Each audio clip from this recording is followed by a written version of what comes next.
any backstage fights you've seen during the years. I seen a backstage fight with Eddie Guerrero, God rest his soul, and Kurt Angle. They had a match one time in the ring, and I think something went wrong in the ring. So once they got out of the ring, they come right back through Gorilla, and the next thing I know, they were fighting. The guys had to break them up. Let's see. There was another one that, it was Ken, well, this basically wasn't a fight. It was Ken Shamrock, not Ken Shamrock, Steve Blackman and Big Show. Well, Steve Blackman, you know, he's like a karate expert, martial arts guy.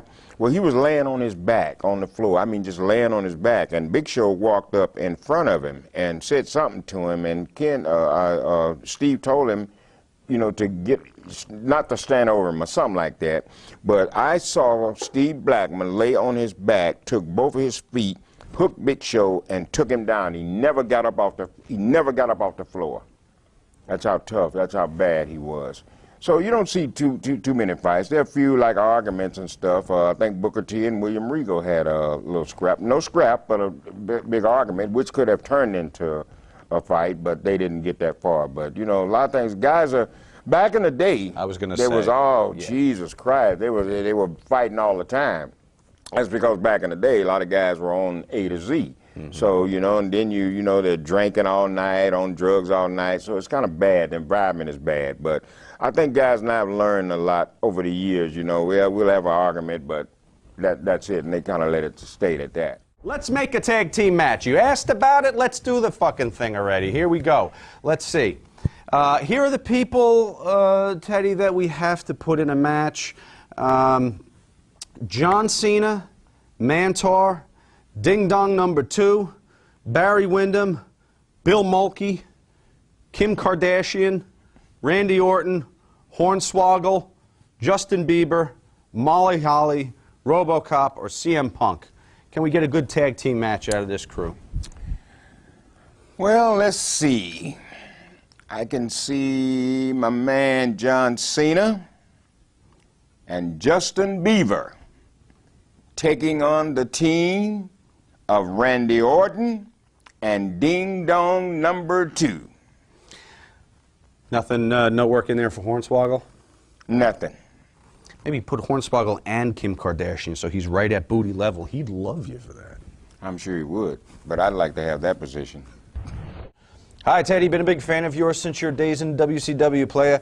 But this is a more recent question. In all your time spent working as GM of SmackDown, you worked very closely with Batista. Can you finally settle the age-old question that all of Kayfabers have been wondering for years? How big is Batista's dick? Well, I can't answer that question for you. I'm not gay. I'm not going around watching Batista's cock. You know what I mean? So I can't tell you that answer. You'd have to talk to Batista. All right, we're here in Twitter Central. You've been sending your tweets for Teddy. As we promised, we will get Teddy to answer them. Dylan Apple would like to know, hey, Teddy, how was the atmosphere in the locker room in WWE? Any prima donnas? If so, name one. The atmosphere in WWE, any prima donnas? Wow. Any prima donnas? Geez, let's see. Randy? No, Randy was pretty cool. Okay. Yeah, Randy, yeah, he wasn't that type of guy. He was pretty cool. Big Show. Oh, really? Yeah. Mike from Body Slam Barbecue. Of all the promoters you've ever worked for, which one was most notorious for giving the worst payday? Jim Crockett. Really? Oh, it's horrible. I worked for them one time. They didn't send me my check in the mail, so he made me drive from Atlanta, Georgia, all the way to Charlotte, North Carolina to pick up my check. And when I got there, it was a $200 check. There's your tolls and gas. And then one time, I drove from Atlanta to Richmond, Virginia to work. And when I got there, Jim Crockett came to me and asked me, what am I doing here? I said, well, JJ booked me. They told me to come here. Well, we don't need you. Didn't give me not one dime. Wow. Not even just to hear, just to get home? Didn't give me no gas, nothing. Just told me they didn't need me. Alan Wojcik, are you surprised how big a push Doom was given when you were managing them?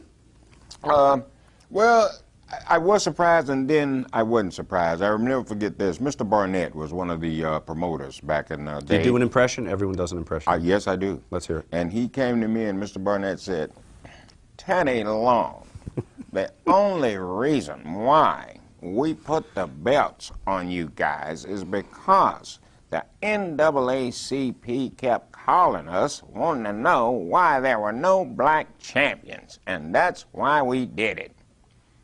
There you go. You're kidding. Was he serious or just ribbing? No, you're serious. He came and told me that to my face. But he always was on the level with me. He was straight up with me all the time.